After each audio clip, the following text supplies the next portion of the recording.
आज से हम लोग ASP.NET के अंदर जो वेब एपीआई का कॉन्सेप्ट होता है उसको डिस्कस करना शुरू करेंगे। और वेब डेवलपमेंट के अंदर ये एक इम्पॉर्टेंट कॉन्सेप्ट है हमारे पास, वेब एपीआई। आप जो भी टेक्नोलॉजी यूज करते हैं वेब डेवलपमेंट के अंदर, चाहे आप ASP.NET यूज करें, ASP.NET कोर यूज करो आप, या फिर आप PHP Laravel को यूज करें, तो वहाँ पे आपको एपीआई का कॉन्सेप्ट ऑलमोस्ट हर जगह नजर आ रहा होता है। तो एपीआई क्या है, इसकी आज हम इंट्रोडक्शन देखेंगे, और इंशाल्लाह कमिंग क्लास से फिर हम लोग जो है ना प्रैक्टिकली एपीआई को क्रिएट करना और उसको अपनी डॉटनेट के एप्लीकेशन के साथ कनेक्ट करना, ये आज हम देख रहे होंगे। तो सबसे पहले अगर बात करें हम डेफिनेशन के हवाले से, तो सबसे वेब एपीआई को समझने से पहले यहाँ पे लिखा हुआ है before mention what is web API. हमें ये समझना जरूरी है कि एपीआई क्या है। यानी कि वेब एपीआई को समझने से पहले हमें एपीआई को जानना जरूरी है कि एपीआई हमारे पास है, जिसकी फुल फॉर्म जो है हमारे पास लिखी हुई है, application programming interface. So as per Wikipedia definition of API in computer programming, API is a set of subroutine definitions, protocols and tools for building softwares and applications. यानी कि विकीपीडिया या किसी भी ऑनलाइन सोर्स के मुताबिक API हमारे पास एक बने बनाए कुछ फंक्शंस, डेफिनेशंस, क्लासेस, प्रोटोकॉल्स की मीनिंग होती है एक रूल, ठीक है। यानी कि एक बना बनाया एक सेट होता है जिसको हम अपने एप्लीकेशन को बनाने के दौरान यूज कर रहे होते हैं। एप्लीकेशन और सॉफ्टवेयर का जिक्र किया गया है यहाँ पे। यानी कि एपीआई का जो मतलब है वो एप्लीकेशन के साथ भी यूज होने वाला है और सॉफ्टवेयर के साथ भी यूज होने वाला है। सॉफ्टवेयर जैसे कि हमारे डेस्कटॉप एप्लीकेशन हो गई या फिर एंड्रॉइड एप्लीकेशन हो गई। तो इसको हम बिल्कुल रफ फॉर्म में डिफाइन करता हूँ हम लोगों को। ये तो एक टेक्निकल डेफिनेशन हो गई। एपीआई समझ लो एक बना बनाया कोड है जिसको आप अपने एप्लीकेशन में सिर्फ इनेबल करके लिंक करवा के यूज कर रहे होते हैं। सबसे बेस्ट एग्जांपल इसकी कि आप लोगों ने एंटिटी के जरिए डेटाबेस मैनिपुलेशन करी है, लेकिन आपने एंटिटी को बनाया नहीं है। एंटिटी को सिर्फ आपने इंस्टॉल कराया और उसके बाद एंटिटी के जो भी फीचर थे वो आपके पास इनेबल हो गए और आप यूज टू हो गए उससे, और आपने डेटाबेस की मैनिपुलेशन कर ली। आपने खुद से सारा काम नहीं किया। यही काम आप मैनुअली भी कर सकते थे यूजिंग ADO.NET। तो यानी कि आपको एक टास्क दिया गया डेटाबेस ऑपरेशन का, वो आपके पास करने के दो तरीके थे, या तो आप मैनुअली करें यूजिंग ADO.NET, या फिर आपने क्या किया, जो मैंने आपको क्लासेस करवाई है .NET के, उसमें हमने ये किया था कि एंटिटी को यूज करवा लिया था। तो एंटिटी में क्या था, हमने सिर्फ डाउनलोडिंग इंस्टॉलिंग करी और एंटिटी के सारे फीचर हमारे पास इनेबल हो गए और उसके थ्रू अपना टास्क जो है इजीली परफॉर्म कर पा रहे हैं। तो एंटिटी के जो भी मेथड्स थे, क्लासेस थी, वो सारी की सारी एक तरीके से एपीआई के थ्रू आ रही थी, ठीक है। ये सिर्फ समझाने की हद तक है, डेफिनेशन की हद तक है वो। हालांकि एंटिटी एपीआई नहीं था, एंटिटी जो है एक पैकेज था हमारे पास, लेकिन समझाने की हद तक आप एग्जाम्पल के तौर पे आप ये भी ले सकते हो जिसके बूटस्ट्रैप होता है। बूटस्ट्रैप में भी ये होता है कि बूटस्ट्रैप की जो क्लासेस होती हैं उसको यूज करना होता है हमारे को, तो हम लिंक करवाते हैं बूटस्ट्रैप का एक अपनी वेब डिजाइनिंग के पेज के अंदर, और उसको लिंक करवाने के बाद बूटस्ट्रैप की तमाम क्लासेस हमारे पेज के अंदर यूजेबल हो जाती हैं। तो ये भी एक एग्जाम्पल है कि हम किस तरीके से किसी और की चीज को अपने प्रोजेक्ट के साथ एम्बेड करके यूज करवा रहे हैं। तो ये एक एग्जाम्पल है हमारे पास एपीआई की। अच्छा, एपीआई की और ऐसे कुछ एग्जाम्पल्स की अगर हम बात करें जो कि रियल लाइफ में हम देख रहे होते हैं, तो वो कुछ इस तरीके से कि सबसे पहले हमारे पास एक वेदर फोरकास्टिंग की एप्लीकेशन होती है जो कि आपको डिफरेंट प्लेटफॉर्म में नजर आ रहा होता है, चाहे आपकी विंडोज हो, आपके पास कोई एप्लीकेशन हो एंड्रॉइड की, या इवन वेबसाइट भी हो। तो डिफरेंट वेबसाइट्स के ऊपर हमारे पास वेदर की जो कंडीशंस होती हैं जो वो हमारे पास शो के आ रही होती है, रिकॉर्ड तमाम का तमाम हमारे पास फेच होके आ रहा होता है। लेकिन वेदर को फोरकास्ट करना आपको पता है एक टिपिकल काम है, और वो जो है सैटेलाइट वगैरह के थ्रू किया जा रहा होता है। तो हर एप्लीकेशन या हर डेवलपर अपना सैटेलाइट लॉन्च नहीं कर सकता, हर कंपनी भी अपनी सैटेलाइट को लॉन्च नहीं कर सकता। वो जो बनी बनी सैटेलाइट ऑलरेडी एग्जिस्ट कर रही है, इस काम को परफॉर्म कर रही है, उन्हीं के डेटा को हर कोई यूज कर रहा होता है in the form of API. यानी कि अगर आप एक एप्लीकेशन क्रिएट करते हो जिसमें आप वेदर को डिस्प्ले करते हो, तो वेदर किस तरीके से डिस्प्ले हो रहा है, तो ये आपका कंसर्न नहीं कि वेदर कहाँ से आ रहा है, कैसे आ रहा है, आपको सिर्फ क्या करना है, उसको डिस्प्ले कर देना है। डिस्प्ले करने के लिए आपको कोड मिलेगा। जो वेदर फोरकास्टिंग या ऑलरेडी मौजूद साइट्स है वो आपको अलाउ करती हैं कि आप उनकी एपीआई का यूज करते हुए उनका जो वेदर है, उनका जो डेटा है, बेसिकली वेदर तो एग्जाम्पल है ना, किसी भी किस्म का उनका डेटा हो सकता है, वो डेटा आप अपने एप्लीकेशन में आके एम्बेड कर सकते हो। जस्ट लाइक कि आप लोगों ने एक गूगल मैप लगाया होगा अपने वेब पेजेस के अंदर, बिल्कुल HTML की जो बेसिक हम पढ़ते हैं उसमें हमने ये करते हैं कि गूगल मैप का कोड हल्का सा उठाते हैं, वो एम्बेड तरीके करने का हमें ऑप्शन मिलता है। गूगल मैप हमें अलाउ करता है कि हम उसके मैप का छोटा सा पीस सर्च करके उसको एम्बेड करके अपने वेब पेज में इंक्लूड कर सकते हैं। तो क्या हमने मैप को अपना क्रिएट कर लिया? नहीं, हमने बने बनाया मैप का एक लिंक यूज करते हुए अपने पेज के अंदर एक छोटा सा जो है ना एक एरिया के अंदर उनका डेटा उठा के प्लेस कर दिया, पेस्ट कर दिया, ठीक है। तो ये एग्जाम्पल है एपीआई की। इसके अलावा login with XYZ company, just like आपके पास होता है login with Google, login with Facebook, login with Twitter, इस किस्म की जो ऑथेंटिकेशन होती है, तो उसमें भी क्या होता है कि आप अपने सॉफ्टवेयर के अंदर जो लॉगिन करवा रहे हो वो करवा रहे हो गूगल के थ्रू। जैसे कि आप दराज की बात करें, दराज का जब अकाउंट क्रिएट करेंगे आप दराज.pk का, तो वहां पे लॉगिन विद गूगल का भी ऑप्शन है, लॉगिन विद फेसबुक का भी ऑप्शन है, लेकिन दराज एक अलग प्लेटफॉर्म है, गूगल और फेसबुक एक अलग प्लेटफॉर्म है। तो जब आप लॉगिन विद गूगल या लॉगिन विद फेसबुक जैसे फीचर ऐड करते हो अपने प्रोग्राम के अंदर, अपने सॉफ्टवेयर या एप्लीकेशन के अंदर, तो वहां पे क्या होता है, गूगल या फेसबुक की या जिस भी प्लेटफॉर्म से आप लॉगिन करवाना चाह रहे हो उसकी एपीआई अपने प्रोजेक्ट के अंदर इंक्लूड करते हो। उससे ये हो जाता है कि पूरी फेसबुक तो आपके पास नहीं आती, लेकिन फेसबुक का जो ऑथेंटिकेशन वाला पार्ट है वो आपके एप्लीकेशन में जाके इंक्लूड हो जाता है। यानी कि आपने फिर क्या किया, अपना लोगो सिस्टम पे काम नहीं किया, आपने जो फेसबुक का बना बनाया लोगो सिस्टम था, जो गूगल का बनाया हुआ लोगो सिस्टम था, उसी को यूज कर लिया अपने प्रोजेक्ट के अंदर। तो जिस तरीके से वो लोग लॉगिन करवाते हैं उसी तरीके से हम भी लॉगिन करवा लेंगे। तो आपने क्या किया, उनके कोड को यूज कर लिया। ये भी जो यूज होता है वो भी एपीआई के थ्रू यूज होता है। उसके बाद पेमेंट की अगर हम बात करें, हम ऑनलाइन परचेसिंग करते हैं, हमारे पास पे विद पेपाल का ऑप्शन होता है अवेलेबल, कि आप पेपाल को सिलेक्ट करते हैं, पर जैसे ही आप अपना कंटिन्यू करते हो तो आप पेपाल की साइट पर रिडायरेक्ट हो जाते हो, वहां से आप पेमेंट कर सकते हो। तो क्या पेपाल आप ऑन करते हो? नहीं, पेपाल तो आप ऑन नहीं करते। तो पेपाल की भी आप एपीआई को उठाते हो और अपनी एप्लीकेशन में इंटीग्रेट कर देते हो। इससे होता है कि जब पेमेंट आप करोगे ना, तो आपको अपना पेमेंट मेथड बनाने की जरूरत नहीं है। आप पेपाल का जो बना बनाया मेथड है ना पेमेंट का, आप वो यूज कर रहे होते हो। यानी कि इसमें क्या है कि जो मेन मेजर काम है ना, जो कि दुनिया भर की कंपनीज कर रही है, आप उन्हीं काम को अपने प्रोजेक्ट के अंदर इंक्लूड कर रहे हो थ्रू एपीआई, ताकि वो काम आपको मैन्युअली ना करना पड़े। हाँ, कर सकते हो मैन्युअली, उसके लिए फिर ये है कि आपको सारे काम से लिखने पड़ेंगे, स्क्रैच से करने पड़ेंगे। तो हम ये सारा काम स्क्रैच से नहीं करते हुए एपीआई के थ्रू करवा रहे होते हैं। ओके, तो आप एग्जाम्पल्स थोड़ा सा विजुअलाइज फॉर्म में समझ लेते हैं कि अगर आपके पास एक वेब एपीआई है तो उसका रोल हमारे पास क्या होगा, किस तरीके से वो यूज में आ रही होती है। देखो, एक तरफ आपके पास है डेटाबेस।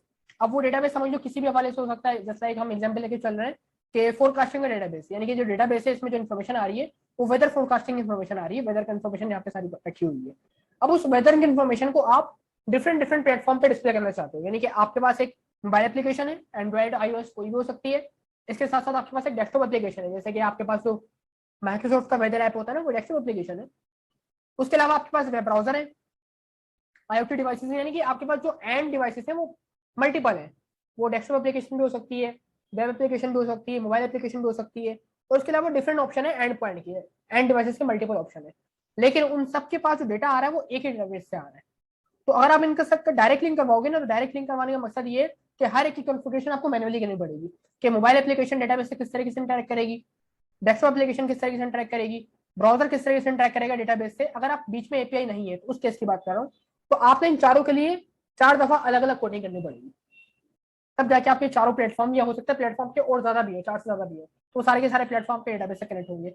लेकिन अगर बीच में आ गया एपीआई, तो एपीआई क्या होता है, एक ऐसा मैकेनिज्म है जो कि इन चारों को एक तरफ हैंडल कर रहा है, 4 की जगह 5 भी हो सकते हैं, या आपके ऊपर एंड डिवाइसेस कितनी है, और एक तरफ आपका डेटाबेस रखा हुआ है। तो डेटाबेस के और आपकी एंड एप्लीकेशन के बीच में आ गया एक प्लेटफॉर्म जिसको हम कह रहे हैं एपीआई। तो डेटाबेस से डाटा उठेगा और आएगा एपीआई के पास। अब एपीआई का काम है वो इन चारों के अंदर, 5 के अंदर जितनी भी एप्लीकेशन आपके पास जिनके आप ऊपर आप डेटा फेच करवाना चाह रहे हो, डिस्प्ले करवाना चाह रहे हो, उनको वो किस तरीके से पास करता है डेटाबेस से लेके, कि एपीआई काम है। क्योंकि एपीआई जो बनती है ना, अब क्वेश्चन यहाँ पे निकल के आ सकता है कि सर अब डेस्कटॉप एप्लीकेशन जो आप बनाओगे वो बनाओगे किसी और लैंग्वेज को यूज करते हुए, मोबाइल एप्लीकेशन हो सकता है आप जावा को यूज करते हुए बनाओ, जो आपकी वेब ब्राउजर की एप्लीकेशन है जैसे वेबसाइट्स वगैरह वो आप डॉटनेट को यूज करते हुए बनाओ। तो क्या इन डिफरेंट टेक्नोलॉजीज के ऊपर डेटा सेम डिस्प्ले करना ये एक टास्क वाला काम है ना, किस तरीके से करेंगे कि डेटा एक ही है हमारे पास, लेकिन उसको डिस्प्ले करने के लिए अलग अलग लैंग्वेज है, कहीं वो जावा के फॉर्म में डिस्प्ले हो रहा है, कहीं वो डॉटनेट के फॉर्म में डिस्प्ले हो रहा है, क्योंकि ये जो एंड पॉइंट की डिवाइसेस है इनके ऊपर तो अलग अलग लैंग्वेज चल रही है। तो यहाँ पे जो एपीआई आई है इसका मकसद ये है कि जो आपको आउटपुट देगा वो आपको आउटपुट देगा एक्सएमएल या फिर जेसन के फॉर्मेट के अंदर, यानी कि डेटाबेस से उसने डेटा ले लिया जिस तरीके से भी लिया। अब जो आपको रिटर्न करेगा तो रिटर्न करेगा या तो एक्सएमएल के फॉर्म में रिटर्न करेगा या रिटर्न करेगा वो जेसन के फॉर्मेट में। और ये दो ऐसे यूनिवर्सल फॉर्मेट हैं जिनको ये चारों प्लेटफॉर्म नहीं, अगर आने वाले और मजीद प्लेटफॉर्म भी होंगे जैसे लाइक iOS का जिक्र नहीं यहाँ पे, इसके अलावा यहाँ पे कोई AI बेस्ड एप्लीकेशन का जिक्र नहीं है। तो वो जो भी लैंग्वेजेस मार्केट में चल रही है, जो भी टेक्नोलॉजीज मार्केट में चल रही है, वो सारी की सारी एक्सएमएल और जेसन को सपोर्ट करती है। तो अब जब आउटपुट एक यूनिवर्सल फॉर्म में मिल रहा है, जैसे जैसे इंग्लिश लैंग्वेज हमारी, इंग्लिश लैंग्वेज का मकसद क्या है कि दुनिया भर में वो यूनिवर्सली चल रही है। अगर आपने इंग्लिश में कम्युनिकेशन करना है तो ये मैटर नहीं करता आप कौन से कंट्री में हो, आप इंग्लिश में हर किसी से बात कर सकते हो। सेम प्रोग्रामिंग के अंदर जेसन और एक्सएमएल ये दो ऐसी यूनिवर्सल लैंग्वेजेस हैं जो कि डेटा को ट्रांसमिट करने के लिए यूज हो रही होती हैं, और इसको एप्लीकेशन भी समझेगी हमारी, डेस्कटॉप भी समझेगा हमारा, ब्राउजर भी समझेगा, आईओटी भी समझेगा, एक्सएमएल को भी और जेसन को भी। अब इन दोनों में से बेस्ट कौन सा है, क्योंकि दो ऑप्शन है, दो का मतलब ये है कि कोई ना कोई तो बेस्ट होगा, हर किसी के प्रोज एंड कॉन्स तो होते हैं। तो वही पहले जो था वो एक्सएमएल यूज होता था, एक्सएमएल को पहले यूज किया जा रहा होता था, लेकिन अब कुछ सालों से हम जेसन के ऊपर स्विच कर गए और सारा डेटा अपना जेसन के फॉर्मेट में ट्रांसमिट कर रहे होते हैं। लेकिन स्टिल एपीआई हमारे को दोनों ऑप्शन देती है कि हम अपने आउटपुट को जेसन के फॉर्मेट में लेके जाएं या फिर एक्सएमएल के फॉर्मेट में लेके जाएं। एक्सएमएल का फॉर्मेट थोड़ा सा कॉम्प्लेक्स हो जाता है, थोड़ा सा जो है ना बल्कि हो जाता है, जेसन का फॉर्मेट थोड़ा सिंपल रहता है, लाइट वेट रहता है, इसलिए हम जेसन को यूज कर रहे होते हैं। ये सिर्फ फॉर्मेट आउटपुट करने के फॉर्मेट से हमारे, ठीक है। अच्छा, उसके बाद यहाँ पे कुछ वर्ड्स लिखे हुए हैं जैसे like get, post, put and delete. ये हमारे पास एचटीटीपी वर्ब्स हैं, इसको हम कहते हैं एचटीटीपी वर्ब्स। इनको ऐसा क्यों कहते हैं, क्योंकि एपीआई जो वर्किंग करेगी वो करेगी हमारे एचटीटीपी प्रोटोकॉल के ऊपर। एपीआई जो हमारे पास रन होगी वो रन होगी एचटीटीपी के ऊपर। एचटीटीपी जो प्रोटोकॉल है हमारे, उसके ऊपर एपीआई पूरी रन होगी, और इस प्रोटोकॉल के ऊपर जो वर्ब चलते हैं, वर्ब का मतलब कह लो मेथड समझ लो, ठीक है। मेथड जो चलते हैं वो 4 मेथड है यूजुअली, जो कि हम एपीआई के ऊपर कॉल कर रहे होते हैं, एपीआई के अंदर यूज कर रहे होते हैं। मतलब ये कि अगर आपने एपीआई से डेटा को फैच करवाना है तो आप यूज करेंगे गेट मेथड। अगर आपने एपीआई के थ्रू डेटा को सेव करवाना है तो आप यूज करेंगे पोस्ट मेथड। अगर आपने एपीआई के थ्रू डेटा को अपडेट करवाना है तो आप यूज करेंगे पुट मेथड। और अगर आपने एपीआई के थ्रू डेटा को डिलीट करवाना है तो आप करेंगे डिलीट मेथड को यूज। तो ये समझ लो मेथड से एपीआई के, उनको मेथड तो हम नहीं कहते, इनको कहते हैं एचटीटीपी वर्क, जो कि रन होते हैं, जो कि एग्जीक्यूट होते हैं एचटीटीपी प्रोटोकॉल के ऊपर। क्योंकि जाहिर सी बात है, जब एपीआई ही एचटीटीपी के ऊपर चल रही है तो उसके प्रोटोकॉल, उसके जो मेथड्स हैं वो भी एचटीटीपी ऊपर ही चल रहे होंगे। यहां तक बात हो गई है। उसके बाद यहाँ पे टर्म यूज हो रही है रेस्ट की, REST, रेस्ट। मतलब वेब एपीआई जो होती है वो रेस्ट बेसिकली है क्या। रेस्ट हमारे पास आर्किटेक्चरल स्टाइल और पैटर्न, यानी कि ये एक पैटर्न है, एक डिजाइन है। जैसे कि आपने डॉट में काम किया तो वहां पे आपने एमवीसी का कॉन्सेप्ट लिया कि एमवीसी क्या, एक आर्किटेक्चर, एक पैटर्न है जिसके थ्रू हमें एक हम फैसिलिटेट हो जाते हैं कि हमें काम करना है तो कैसे करना है, कि मॉडल कहाँ बनाने हैं, मॉडल का क्या काम है, व्यू क्यों बनाने हैं, व्यू का क्या काम है। तो यानी कि वो पैटर्न था, एक काम करने का तरीका था। सेम जब एपीआई बनेगी हमारी, जिसको हम यूजुअली वेब एपीआई कहते हैं, तो वो एक प्रोटोकॉल को फॉलो करेगी, एक आर्किटेक्चर को फॉलो करेगी। उस आर्किटेक्चर का नाम है रेस्ट आर्किटेक्चर। इसको हम लोग मतलब शॉर्ट फॉर्म में, या यूजुअली आप जिक्र करोगे, सुनोगे इस चीज के बारे में, रेस्टफुल एपीआई। एक कीवर्ड है हमारे पास रेस्टफुल एपीआई, इसके ऊपर हम बात करेंगे। तो यूजुअली जो एपीआई हमारी बनती है वो रेस्ट प्रोटोकॉल को फॉलो करते हुए बनती है, तो इसलिए हम उनको कहते हैं रेस्टफुल एपीआई कहते हैं। इसके ऊपर हम अगेन बात करेंगे।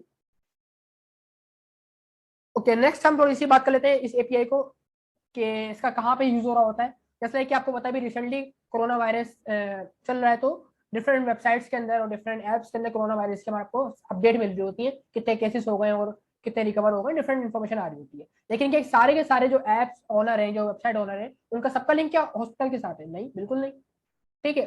तो क्या किया गया है, गवर्नमेंट ने और डिफरेंट मतलब कंट्रीज से मिलकर जो तमाम इन्फॉर्मेशन है रिलेटेड टू कोरोना वायरस के, जितने भी लोग मतलब इन्फेक्टेड हैं, जितने भी रिकवर हैं, जितनी भी डेथ्स हो गई, उन सबकी इन्फॉर्मेशन उन्होंने एक सर्वर पे होस्ट कर दी, एक डेटाबेस में होस्ट कर दी, और उससे बना के उन्होंने छोड़ दी एपीआई। अब जिस किसी को भी, आपको मेरे को, जिस अगर हमें अपनी एप्लीकेशन के अंदर, अपनी वेबसाइट के अंदर, अपने ऐप्स के अंदर कोरोना वायरस की इन्फॉर्मेशन को डिस्प्ले करना है, तो हम मैनुअली किसी भी हॉस्पिटल से लिंक नहीं करेंगे अपना, हम उस एपीआई को पिक कर लेंगे और उस एपीआई को अपनी एप्लीकेशन के साथ इंटीग्रेट कर देंगे। जिससे होगा ये कि जो इन्फॉर्मेशन दुनिया भर में यूज हो रही है ना, वही हमारे पास भी आ रही होगी। तो हमने कोडिंग को स्क्रैच से नहीं करना, हमने जो बनी बनाई इन्फॉर्मेशन है, जो बना बनाया डेटाबेस है, उसको सिर्फ यूज करवाना है। एपीआई का ये बड़ा इंपॉर्टेंट रोल है। तो इससे हम ये भी कर सकते हैं कि ओवरऑल केसेस कितने हैं, डेथ्स कितनी है, रिकवर्ड न्यू केसेस, ये तमाम इन्फॉर्मेशन इस एक एपीआई से गेट कर सकते हैं, और उस एपीआई को हम मोबाइल एप्लीकेशन के साथ भी इंटीग्रेट कर सकते हैं, डेस्कटॉप एप्लीकेशन के साथ भी इंटीग्रेट कर सकते हैं, और ब्राउजर के साथ भी, यानी कि वेब एप्लीकेशन के साथ भी इंटीग्रेट कर सकते हैं। तो यानी कि हमें कोरोना वायरस से की जो इन्फॉर्मेशन है वो मैनुअली फेच नहीं करनी, मैनुअली फाइंड आउट नहीं करनी, जो एपीआई बनी हुई है उसको फेच करवा के आप इजीली 2 मिनट्स के अंदर अपनी कोई कोरोना की जो इन्फॉर्मेशन होती है ना, ट्रैकर होता है, डिफरेंट जो इन्फॉर्मेशन चल रही है, प्ले स्टोर पे ऐप चल रही है इतनी, और वेबसाइट चल रही है इतनी सारी, वो थोड़ी बना रहे हैं, वो सारी एपीआई यूज कर रहे हैं कोविड की, ठीक है। वो कोविड की एपीआई आपको पब्लिकली मिल जाएगी। इसके अलावा अगर आप बात करें अपने कुछ सिस्टम की, जैसे कि आपके पास एक स्कूल का सिस्टम है, आपने स्कूल का एक बनाया हुआ है मैनेजमेंट सिस्टम, या कॉलेज का बनाया हुआ है, तो आपको पता भी होगा यूनिवर्सिटीज वगैरह के जो सिस्टम्स होते हैं, एलएमएस जो होते हैं इनके, वो मोबाइल से भी एक्सेस हो रहे होते हैं, उनकी मोबाइल ऐप भी होती है एलएमएस की, ठीक है, और डेस्कटॉप से भी उनका पोर्टल एक्सेस हो रहा होता है। उसके अलावा ब्राउजर पे भी उनका जो है ना जो पोर्टल होता है वो एक्सेस हो रहा होता है। तो उससे वो स्टूडेंट की इन्फॉर्मेशन को देखना, रिजल्ट्स को देखना, एडमिशन को मैनेज करना, अटेंडेंस मैनेज करना, यानी कि तमाम रिलेटेड काम जो होते हैं वो उस एक एपीआई से कर सकते हो आप। ठीक है, और उस एपीआई को जहां चाहो वहां इंटीग्रेट कर दो, जिस प्लेटफॉर्म से चाहो देखना उस प्लेटफॉर्म से आप अपने इन्फॉर्मेशन को देख सकते हो। तो आपने हर प्लेटफॉर्म का लिंक डेटाबेस से नहीं करना, यानी कि डेटाबेस और प्लेटफॉर्म के बीच में एक नई चीज आ गई जिसका नाम क्या है, एपीआई।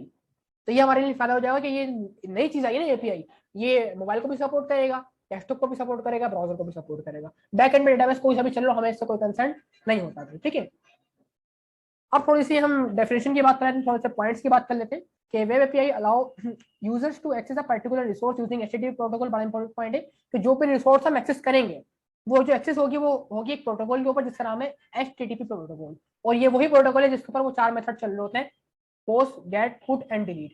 ठीक है, इस प्रोटोकॉल पे चल रहे होगा। अब एपीआई को बनाने के लिए हमें डॉटनेट, पीएचपी, जावा, पाइथन इनमें से किसी भी लैंग्वेज की मतलब जो रिक्वायरमेंट हम फुलफिल कर सकते हैं। जरूरी नहीं कि आप डॉटनेट के अंदर ही एपीआई बनाओ। फॉर टाइम बिंग हम डॉटनेट में बनाएंगे तो डॉटनेट ही हम पढ़ते हुए आ रहे हैं, लेकिन आप जावा के अंदर या पीएचपी के अंदर या किसी भी और लैंग्वेज के अंदर एपीआई को आप इजीली क्रिएट कर सकते हो। याद रहे वो सारी की सारी एपीआई आउटपुट आपको सेम फॉर्मेट में देंगी, जो फॉर्मेट क्या है, एक्सएमएल और जेएसपी का फॉर्मेट। ठीक हो गया।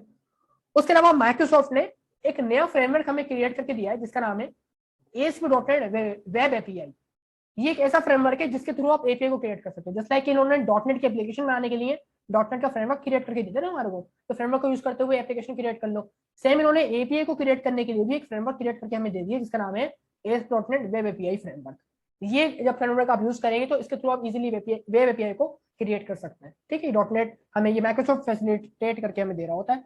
इसके अलावा लास्ट पॉइंट है हमारे पास ASP.NET web API is a framework. ठीक है, यहाँ पे ये बात करें वेब एपीआई जो है ना, ये देखो ASP.NET web API is a framework. अगर वो खाली एपीआई की बात करें तो वो फ्रेमवर्क नहीं होगा, ये सिर्फ हम बात करें माइक्रोसॉफ्ट की स्पेसिफिक बात कर रहे हैं। That make it easy to build HTTP web services या फिर रेस्टफुल एचटीटीपी सर्विसेज। वही बात है, एचटीटीपी सर्विसेज भी कहते हैं इनको। अच्छा, वेब एपीआई को हम लोग वेब सर्विसेज भी कह रहे हैं। ठीक है, सर्विस का मतलब सर्व करना, जो कि एचटीटीपी के ऊपर प्रोटोकॉल के ऊपर कोई चीज सर्व हो रही है, तो एपीआई का भी वही काम है। तो दोनों के मतलब जो नाम है वो इंटरचेंजेबली हम यूज करते हुए देख रहे होते हैं।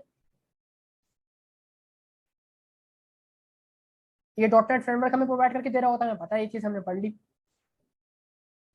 अच्छा, that web services reach a broad range of clients, यानी कि क्लाइंट्स की बात करें, एंड डिवाइसेस की बात करें तो उसमें browsers, mobile application, desktop, IoT वगैरह इन सब के ऊपर एंड डिवाइसेस है, इनके ऊपर एपीआई काम कर रही होती है। अच्छा, it is very similar to ASP.NET MVC since it is contain the many feature of ASP.NET MVC। यानी कि अभी जो हमने फ्रेमवर्क का जिक्र किया ये वाला ASP.NET वेब एपीआई फ्रेमवर्क जो हमारा है, ये काफी सिमिलर है हमारे डॉटनेट फ्रेमवर्क के साथ, क्योंकि सेम कंपनी ने बनाया होगा, जाहिर सी बात है, तो इनके अंदर काफी फीचर हमारे को सेम नजर आ रहे होते हैं। तो हमें काम करना इसमें आसान होगा क्योंकि हम डॉटनेट में ऑलरेडी काम कर चुके हैं। अब ये वो टेक्निकल पॉइंट जो मैंने वर्बली आपको बातें बता दी कि ये एक इंटरफेस है। अब एपीआई हमारे पास बेसिकली एक इंटरफेस है जो कि हमारे क्लाइंट और सर्वर के दरमियान में कम्युनिकेशन एस्टेब्लिश करके हमें दे रहा होता है। ठीक है, इसका काम क्या होता है, इस इंटरफेस का काम ये होता है कि वेबसाइट और क्लाइंट, जो क्लाइंट एप्लीकेशन है हमारी और जो वेब सर्वर है, उसका डेटा आपस में इंटरचेंज करवाना, ट्रांसमिट करवाना, डेटाबेस से डेटा लेके क्लाइंट तक दिखाना और क्लाइंट इंफॉर्मेशन को डेटाबेस तक लेके आना। ठीक है, आखिर पॉइंट में वही है कि एपीआई के थ्रू हम डेटाबेस में डेटा सेव भी कर सकते हैं और डेटाबेस से डेटा एक्सेस भी करवा सकते हैं। ठीक है, सम टाइम माइंड में आ जाए कि सिर्फ क्या हम डेटा फेच करवा सकते हैं, जैसे कि कोविड की बात करें, कोविड की जो एपीआई है उसमें सिर्फ डेटा फेच करवाएंगे, डिस्प्ले कराएंगे, लेकिन ऐसा हरगिज में मतलब नहीं होता। आप एपीआई के थ्रू अपना डेटा भी डेटाबेस में इंसर्ट करवा सकते हो। लेकिन जो जो अभी हमने जिक्र किया, वेदर फोरकास्टिंग एपीआई या गूगल की एपीआई या कोविड की एपीआई, तो इनमें ऐसा फीचर नहीं होता कि आप अपनी इंफॉर्मेशन को यूजुअली इनके डेटाबेस में इंसर्ट कर सकें, फीड कर सकें, क्योंकि ये जो एपीआई होती है हमारी पब्लिक एपीआई होती है। ठीक हो गया, लेकिन जो अपनी एपीआई हम बनाएंगे तो वहाँ हमारी कस्टम एपीआई होगी, तो उसमें डेटाबेस भी हमारा होगा, तो हम उसी एपीआई के थ्रू डेटा को डेटाबेस तक सेंड भी कर सकते हैं, सेव भी करवा सकते हैं। अच्छा, एपीआई के भी दो टाइप्स होते हैं, पब्लिक होता है और प्राइवेट होता है। पब्लिक एपीआई फ्रीली यूज हो रही होती है, प्राइवेट जो होती है नॉर्मली वो पेड एपीआई होती है। तो कुछ ऐसे काम भी होते हैं टेक्निकल जिसके लिए हमें पेड एपीआई भी यूज करनी पड़ती है। ठीक है, तो वो डिफरेंट कंपनीज की होती है, जो कि वो पे करोगे आप उनको, तो उनको आपको वो एपीआई का एक्सेस दे देंगे जिसके थ्रू आप उनके वो फीचर को यूज कर सकते हो। लेकिन मोस्टली एपीआई हमारे पास फ्री ही हमें मिल जाती है। अच्छा, उसके बाद थोड़ी सी हम बात कर लेते हैं रेस्टफुल सर्विसेज या फिर रेस्टफुल एपीआई की। अब ये रेस्टफुल सर्विसेज या फिर रेस्टफुल एपीआई क्या होती है, इसकी थोड़ी सी बात कर लेते हैं। सबसे पहले रेस्ट की फुल फॉर्म या स्टैंड फॉर हमारे पास है रिप्रेजेंटेशनल स्टेट ट्रांसफर, ठीक है, ये फुल फॉर्म हो गई इसकी। उसके अलावा ये इंट्रोड्यूस हुआ था सन 2000 के अंदर, और बाय रॉय फील्डिंग जो है हमारा एक ये पर्सन थे जिन्होंने इसको बनाया था। ये प्रोटोकॉल के लो उनको, एक ये इनको कह लो एक आर्किटेक्चर पैटर्न है जिन्होंने बनाया था ये। अच्छा, ये आर्किटेक्चर पैटर्न हमसे क्या कहता है? ये हमसे ये कहता है कि हमारे पास एपीआई के थ्रू जो भी डेटा रिसीव होगा वो रिसीव होगा in the form of resource. यानी कि अगर आप अपनी एपीआई को रेस्टफुल एपीआई बनाते हो ना, तो फिर रेस्टफुल एपीआई के जरिए जो भी डेटा आपके पास आएगा वो आएगा रिसोर्स के फॉर्मेट के अंदर, यानी कि वो कंसिडर किया जाएगा एज अ रिसोर्स आ रही है। अब रिसोर्स क्या है, इसके ऊपर आगे बात करते हैं कि रिसोर्स एक्चुअल में है क्या। A resource is an information that has a like image, entity, document, text, password, एक्सवाइज, कुछ भी हो सकता है। यानी कि एपीआई के थ्रू जो भी चीज गेट करोगे ना वो पैकेज में बाइंड हो जाएगी। उस पैकेज का नाम क्या है? Resource package. उस पैकेज में क्या क्या आ सकता है? कुछ भी आ सकता है। एग्जाम्पल लिखे हुए 2-3 नाम लिखे हुए, लेकिन नाम के अलावा और भी चीजें हैं, मैंने लिखा हुआ नहीं है।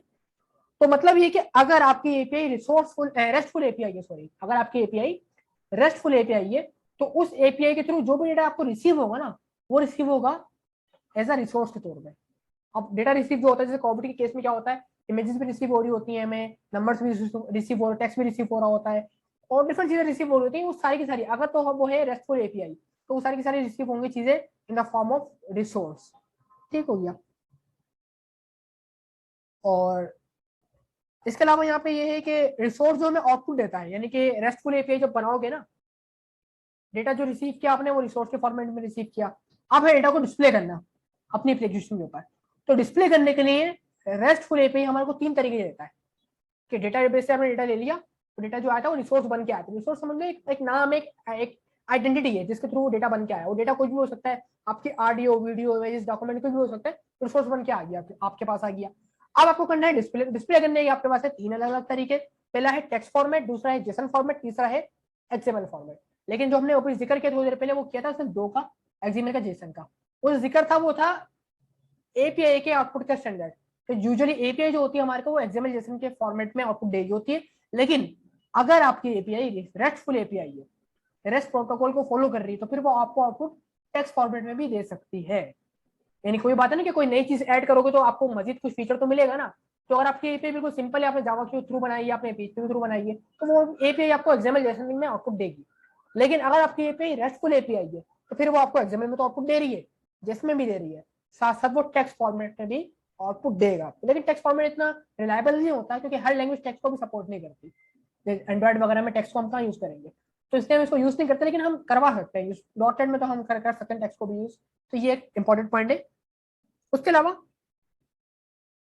अगर कोई एपीआई रेस्टफुल एपीआई, अगर हमें किसी एपीआई को रेस्टफुल एपीआई बनाना है, यानी कि किसी एपीआई के अंदर रेस्ट के प्रोटोकॉल को फॉलो करवाना है, तो हमें कुछ चीजें यहाँ पे लिखी हुई है, ये मेक श्योर करना पड़ेगा कि वो हमारी एपीआई इन चीजों के ऊपर फुलफिल हो रही है। कुछ हमारे पास कंस्ट्रेंट्स है, पैटर्न्स हैं, इनको फॉलो करना चाहिए। यानी कि अगर हमारी ये एपीआई रेस्टफुल एपीआई है तो ये 4 चीजें हैं, ये एपीआई हमारी फॉलो करे। पहली बात तो ये क्लाइंट सर्वर आर्किटेक्चर को फॉलो करे हमारी एपीआई।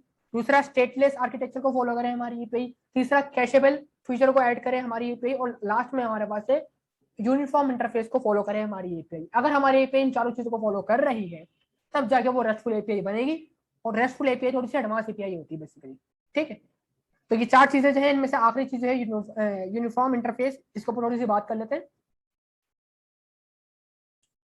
तो यूनिफॉर्म इंटरफेस का मतलब ये थोड़ा सा आपको आइडिया हो गया होगा क्या है ये, कि आपने कोई रिसोर्स पास किया, जैसे कि हमें पता ही क्या है, हमारे पास कंट्रोलर होता है यूजुअली, ये व्यू होता है, स्टूडेंट का व्यू हो गया, हमने सिलेक्ट करके स्टूडेंट्स का कंट्रोलर पास किया। और जब आप इस तरीके से यूआरएल में पास करते हो तो ये आपका, क्योंकि हमारे पास एपीआई कौन सी है, रेस्टफुल एपीआई, तो रेस्टफुल एपीआई के लिए ये क्या है, ये एक रिसोर्स है। मैंने कहा हर एक चीज क्या कहलाएगी, रिसोर्स कहलाएगी। तो अगर आपने रिसोर्स को कुछ इस अंदाज में पास किया कि स्लैश स्टूडेंट्स कर दिया खाली, ठीक है, तो ये रिक्वेस्ट जो चलेगी वो चलेगी गेट रिक्वेस्ट, यानी कि एचटीटीपी के ऊपर जो मेथड कॉल होगा वो गेट का कॉल होगा। और ये आपको रिजल्ट में क्या देगा, तमाम स्टूडेंट्स का रिकॉर्ड फेच करके भी देगा। सेम इस तरीके से अगर आपने आगे मजीद एक पैरामीटर पास कर दिया जो कि आईडी का पैरामीटर नहीं होता डॉटनेट के अंदर, जो ऑप्शनल होता है, वो अगर आपने पास कर दिया तो ये भी क्या कहलाएगा आपके लिए, ये भी आपके पास कहलाएगा एक रिसोर्स कहलाएगा। और यहाँ पे भी जो वर्क फॉलो किया जा रहा होगा, जो मेथड फॉलो किया जा रहा होगा एपीआई का, वो गेट किया जा रहा होगा। और इसमें आपको क्या मिलेगा, स्टूडेंट तो मिलेगा, लेकिन जिसकी आईडी 1 होगी वो वाला स्टूडेंट मिलेगा। उसके बाद अगर आपने अगेन इस किस्म का रिसोर्स पास किया और आपने फॉर्म को सबमिट करवाया बटन के थ्रू, क्योंकि जब पोस्ट आप करते हो तो मतलब ये कि आप जो है ना पोस्ट बैक रिक्वेस्ट जनरेट करवा रहे हो, जो कि यूजर के एंड से जनरेट होती है, यूजर क्लिक करता तब जनरेट होती है। तो अगर आपने इस एड्रेस के ऊपर पोस्ट मेथड को कॉल कर दिया, पोस्ट मेथड को फायर कर दिया, तो फिर क्या होगा, आपका रिकॉर्ड आपसे होता हुआ जाएगा डेटाबेस तक, यानी कि एंट्री हो जाएगी, आपकी इंसर्शन हो जाएगी आपकी। और पुट करने के लिए भी आप जो है ना आईडी पास करते हो। पुट का मतलब क्या होता है, रिकॉर्ड को डिलीट अपडेट कर देना, और डिलीट के लिए भी आप आईडी ही पास करते हो। आपने ये आईडी पास करी और आपने मेथड कॉल किया डिलीट का, वर्क कॉल किया डिलीट का, तो ये क्या करेगा आपके लिए, आपके रिकॉर्ड को डिलीट कर देगा उसी स्पेसिफिक आईडी के अकॉर्डिंग। तो ये रिसोर्सेज हमारे पास, रिसोर्स समझ रहे हो, यानी कि हमारी ये बेसिकली रिसोर्स का नया वर्ड निकल के आ गया। इसको हम क्या बोलते हैं, व्यूज बोलते हैं, अपने व्यूज से कंट्रोलर बोलते हैं डॉटनेट के अंदर। तो वही चीज है, लेकिन क्योंकि रेस्टफुल एपीआई की बात करें तो उसमें हर एक चीज क्या है, रिसोर्स है। तो ये हमारे रिसोर्स है। रिसोर्स के अलग अलग वेरिएंट, रिसोर्स स्लैश आईडी हो ना हो, तो उनके ऊपर वर्ब्स कौन से अप्लाई हो रहे हैं, उन वर्ब्स और रिसोर्स मिलकर काम क्या कर रहे हैं हमारे को, यानी कि एक रिसोर्स एक मेथड तो मिलकर कर क्या रहे हैं आपके लिए, तो आगे लिखा हुआ है। इसको हम एक्सटेंड करेंगे, जब प्रैक्टिकली करेंगे तो आपको चीजें समझ में आएंगी, तो मुश्किल नहीं है, सिर्फ समझने की हद तक है चीजें। उसके बाद थोड़ा सा डिफ्रेंशिएट कर लेते हैं कि ASP.NET वेब एपीआई और ASP.NET MVC में फर्क क्या होता है, क्योंकि दोनों एक ही मतलब कंपनीज के प्रोडक्ट्स हैं हमारे पास, उनमें फर्क क्या है, इस थोड़ी सी हम बात कर लेते हैं। तो फर्स्ट पॉइंट हमारे पास ये है कि ASP.NEट MVC जो है हमारे पास, इसको यूज करते हुए हम लोग वेब एप्लीकेशन के अंदर डेटा को भी रिटर्न करवा सकते हैं और साथ साथ व्यूज को भी रिटर्न करवा सकते हैं। व्यूज का मतलब है हमारा HTML का पूरा पेज, जो कि हम करवाते हुए आ रहे हैं काफी टाइम से। लेकिन अगर आप बात करें वेब एपीआई की, तो उसमें क्या होता है, आप सिर्फ और सिर्फ डेटा को रिटर्न करवा सकते हो। डेटा जो रिटर्न होगा वो फॉर्मेट उसका क्या होगा, XML और JSON। मोस्ट इंपॉर्टेंट पॉइंट कि MVC के अंदर जो रिटर्न होने वाला डेटा है वो डेटा भी हो सकता है और व्यूज भी हो सकते हैं हमारे, लेकिन एपीआई में सिर्फ और सिर्फ हम लोग डेटा ही रिटर्न करवा रहे होते हैं, व्यूज हम यहाँ पे रिटर्न नहीं करवा सकते। यही रीजन है कि कोई व्यू नहीं मिलता, व्यू मिलेगा तो स्पेसिफिक डिवाइस के लिए हो जाएगा। अब ये सिर्फ डेटा है, अब डेटा को चाहो एंड्रॉइड पर डिस्प्ले कर दो, चाहो तो डेस्कटॉप पर डिस्प्ले कर दो, ये एक मेन इंपॉर्टेंट पॉइंट है हमारे पास। उसके अलावा वेब एपीआई जो डेटा को रिटर्न करता है वो वेरियस फॉर्मेट में कर सकते हैं, जैसे लाइक जेसन, XML, और लास्ट टाइम हमने टेक्स्ट की बात करी, टेक्स्ट में भी कर सकता है, ठीक हो गया। लेकिन MVC जो डेटा को हमारे पास रिटर्न करके दे रहा होता है वो सिर्फ और सिर्फ जेसन फॉर्मेट में रिटर्न करके देता है, और वो भी एक मेथड होता है जिसका नाम है जेसन रिजल्ट, इसके थ्रू करके दे रहा होता है। जैसे कि हम लोगों ने रिटर्न व्यू कराया ना, रिटर्न व्यू क्या करता है, हमारे को एक व्यू दिखा रहा होता है। सेम अगर हमें MVC एप्लीकेशन के अंदर व्यू नहीं देखना, हमें डेटा देखना है, डेटा क्या आ रहा है, तो उसके लिए हम यूज कर सकते हैं जेसन रिजल्ट का फीचर, एक मेथड, और वो हमें जो आउटपुट देगा वो सिर्फ और सिर्फ देगा जेसन फॉर्मेट में। लेकिन एपीआई जो हमारे पास XML में भी दे रहा है, जेसन में भी दे रहा है, और डिफरेंट फॉर्मेट में भी हमें आउटपुट दे रहा होता है। 2 पॉइंट हो गए। उसके बाद जो एपीआई है हमारे पास, वेब एपीआई की बात कर रहे हैं, इसके अंदर काफी फीचर हमें वही मिलते हैं जैसे कि MVC में मिलते हैं, such as routing, model binding. ये वही सारे कॉन्सेप्ट है जिसके ऊपर हमने लेक्चर रिकॉर्ड किए हैं और हमने ये चीजें पढ़ी हुई है। ये MVC के कोर फीचर है, राउटिंग करना, मॉडल बाइंड करना। मॉडल बाइंड का मतलब होता है कि डेटा जो है ना डेटाबेस से उठा के व्यू पे डिस्प्ले कर देना, ठीक है। तो ये सारे फीचर हमें .NET MVC में मिल रहे होते हैं, सेम हमें एपीआई में मिल रहे होते हैं। लेकिन फर्क इतना है कि जो एपीआई की असेंबली है, यानी कि एपीआई का जो नेम स्पेस है उसका नाम है system.web.http, और अगर आप बात करें MVC की असेंबली की, MVC के नेम स्पेस की, तो उसके लिए जो नेम स्पेस होता है वो होता है system.web.mvc। तो इसको तो यूज करते हुए हमारा एक जमाना गुजर गया कि जितनी भी .NET पढ़ी हम लोगों ने उसमें नेम स्पेस यूज किया system.web.mvc, तभी तो कंट्रोलर व्यूज इनेबल हुआ है हमारे पास। सेम अगर आपने आज HTTP के साथ काम करना है, एपीआई के साथ काम करना है, तो उसके लिए ये नेम स्पेस आपने यूज करना है system.web.http। तो ये एक मेजर फर्क हो गया हमारे पास। उसके अलावा the web API have the creation of restful services over the .NET framework, but MVC does not support. यानी कि जो रेस्टफुल का यहाँ पे कॉन्सेप्ट है ना, रेस्टफुल सर्विसेज या रेस्टफुल एपीआई, ये सिर्फ और सिर्फ हम वेब एपीआई को यूज करते हुए बना सकते हैं। MVC को यूज करते हुए हम रेस्टफुल एप्लीकेशन क्रिएट नहीं कर सकते। समझ में? रेस्टफुल एप्लीकेशन एक ऐसी एप्लीकेशन जिसके अंदर हर एक चीज को ट्रीट किया जाता है एज अ रिसोर्स, हम जिक्र कर चुके थोड़ी देर पहले। तो ये सिर्फ हमें मिलता है फीचर वेब एपीआई के अंदर। उसके अलावा in web API the request is map to the action based on the HTTP verbs, यानी कि यहाँ पे जो रिक्वेस्ट होती है मैप होती है HTTP वर्ब्स के थ्रू, वर्ब्स को बेस बनाते हुए, यानी कि आपने गेट करना है, पोस्ट करना है, पुट करना है, डिलीट करना है, इसको देखते हुए, वर्ब्स को देखते हुए, जो मेथड है हमारे जो जिक्र कर चुके हैं हम लोग, उनको देखते हुए हमारी रिक्वेस्ट जनरेट होगी, ठीक है। लेकिन MVC में ऐसा नहीं होता। MVC में क्या होता है, नेम्स होते हैं उनके, जस्ट लाइक के हम लोग नहीं करते कि पब्लिक एक्शन रिजल्ट इंडेक्स, तो यहाँ पे क्या हो रहा है, डिस्प्ले हो रहा है। पब्लिक एक्शन रिजल्ट क्रिएट तो क्रिएट हो रहा है, पब्लिक एक्शन रिजल्ट अपडेट तो अपडेट, डिलीट तो डिलीट, यानी कि यहाँ पे वर्ड्स लिखते हैं अपने एक्शन नेम के क्या होते हैं, वर्ड्स होते हैं बाकायदा, अपडेट करना, इंसर्ट करना, वर्ड्स होते हैं हमारे पास। लेकिन यहाँ पे ये सारे काम करा रहे हैं क्रूड वाले, तो हम यहाँ पे वर्ब नेम यूज नहीं करेंगे, हम यहाँ पे वर्ब। इन शॉर्ट यहाँ पे हम ये बात कर रहे हैं कि अगर आपने क्रूड एप्लीकेशन क्रिएट करनी है एमवीसी के अंदर, तो आपके सामने जो मेथड्स के नेम होते हैं just like index, create, update, delete, वो आप यूज कर सकते हो। लेकिन अगर आपने वही क्रूड एप्लीकेशन यूज करनी है एपीआई के साथ, तो फिर आपके पास क्या होंगे, वर्ब्स के नेम होंगे, जो कि हम ऑलरेडी डिस्कस कर चुके हैं, get, post, put and delete. अच्छा, नेक्स्ट हमारे पास ASP.NET Web API is a new framework, ठीक है, and part of the core ASP.NET web framework. यानी कि यहाँ पे बात कर रहे हैं जो कोर डॉटनेट का फ्रेमवर्क है ना हमारा। अच्छा, कोर का मतलब ये डॉटनेट कोर जो हमने पढ़ी है उसकी बात नहीं कर रहा है।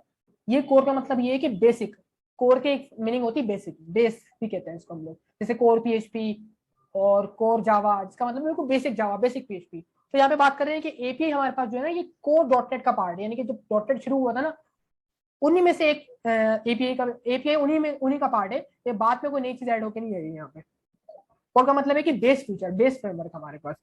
उसके बाद web API is a light weight architecture and except the web application, it can also use with smartphone apps. यानी कि ऐसी बात है, जब एपीआई बनेगी हमारी तो स्मार्टफोन वगैरह में तो यूज कर ही सकते हैं, हम बात करते हुए आ रहे हैं। अच्छा, उसके बाद है it support convention based CRUD, यानी convention based routing. Convention based routing या क्रूड जो होता है वो हम यहाँ पे यूज कर सकते हैं, जो कि हम डॉटनेट एमबीसी में यूज नहीं कर सकते। ठीक हो गया, ये इंपॉर्टेंट पॉइंट है कि राउटिंग जो होती है हमारी, वो डॉटनेट के अंदर हम लोग जो है ना कन्वेंशन बेस्ड नहीं कर सकते, यहाँ पे हम कन्वेंशन बेस्ड भी कर सकते हैं। क्योंकि यहाँ पे क्यों कर सकते हैं, वही बात अभी हम लोगों ने जो वर्ब डिस्कस की है, गेट, पोस्ट, पुट, डिलीट, तो वो हमारी कन्वेंशन होती है। तो वो चीज हम सिर्फ एपीआई के साथ यूज कर सकते हैं, और नॉर्मल जो हमारे पास एप्लीकेशन है डॉटनेट की, उसके साथ हम उसको यूज नहीं कर सकते। We can manage the state of the data in ASP.NET MVC, यानी कि हम MVC के एप्लीकेशन के अंदर डेटा की स्टेट को मैनेज कर सकते हैं। इसका मतलब ये कि हम लोगों ने जब ऑथेंटिकेशन वाला काम किया है ना, तो उसमें हमें एक चीज पता होगी आप लोगों ने, कि जब बंदा लॉगिन कर लेता है यूजर आके हमारे पास, तो उसका नाम जो है दूसरे पेज पर डिस्प्ले हो जाता है, हेलो यूजर करके या हेलो एडमिन करके। तो ये हेलो एडमिन, हेलो यूजर का मतलब क्या है, वो जो डेटा उसने लिखा, अपने इन्फॉर्मेशन यूजर ने पासवर्ड इंसर्ट करी, तो वो डेटा उठ के कहाँ सेशन में जाके सेट हो गया, या कुकीज में जाके सेट हो गया, और फिर उसी कुकी से डेटा, उसी सेशन का डेटा उठा और किसी और पेज पे आके, किसी और व्यू पे आके डिस्प्ले हो गया। ये हम करते हुए आ रहे हैं। तो इसको हम कहते हैं स्टेट मैनेजमेंट। डेटा को हमने सेव कर लिया अपनी स्टेट के अंदर, ठीक है, ताकि वो स्टेट हमारी, स्टेट का मतलब है कि डेटा हमारा मेंटेन है। लेकिन हम एपीआई के अंदर डेटा को मेंटेन नहीं कर सकते इस तरीके से। मोस्ट इंपॉर्टेंट पॉइंट है, ASP.NET वेब एपीआई के अंदर हम डेटा की स्टेट को मेंटेन नहीं कर सकते। अगर डेटा की स्टेट को हमने मेंटेन किया, तो फिर वो एपीआई हमारी रेस्टफुल एपीआई नहीं बन सकती, क्योंकि जो ऊपर हमने डिस्कस किया एक पॉइंट, कि रेस्ट आर्किटेक्चर को फॉलो करने के लिए हमारे पास कुछ कॉन्स्टेंट्स हैं जिसको हमें फॉलो करना है। तो उनमें का एक, उसी में एक कॉन्स्टेंट था हमारे पास जिसको हम कहते हैं स्टेटलेस कॉन्स्टेंट। ठीक है, तो ये कॉन्स्टेंट हमारे को ये कहता है कि डेटा यहाँ पे स्टेटलेस होना चाहिए, स्टेटफुल नहीं होना चाहिए। स्टेटफुल का मतलब है डेटा एक एक फॉर्मेट में मैनेज है, रखा हुआ है, रुका हुआ है। लेकिन स्टेटलेस का मतलब ये कि डेटा हमारा मौजूद नहीं है, मतलब इंसर्ट हुआ और रिमूव, उसी टाइम पे रिमूव। तो अगर आपकी एपीआई में डेटा मेंटेन हो रहा है, रुक रहा है, तो उसका मतलब ये है कि वो स्टेटलेस नहीं है, और स्टेटलेस नहीं तो मतलब वो रेस्टफुल नहीं है। समझ में आई बात। तो जब भी आपकी एपीआई क्रिएट होगी और अगर वो रेस्टफुल एपीआई है, तो उसमें क्या है, उसका एक मेन फीचर, एक पिलर कह लो ना उसको, उसका एक मेन पिलर है स्टेटलेस होना डेटा की।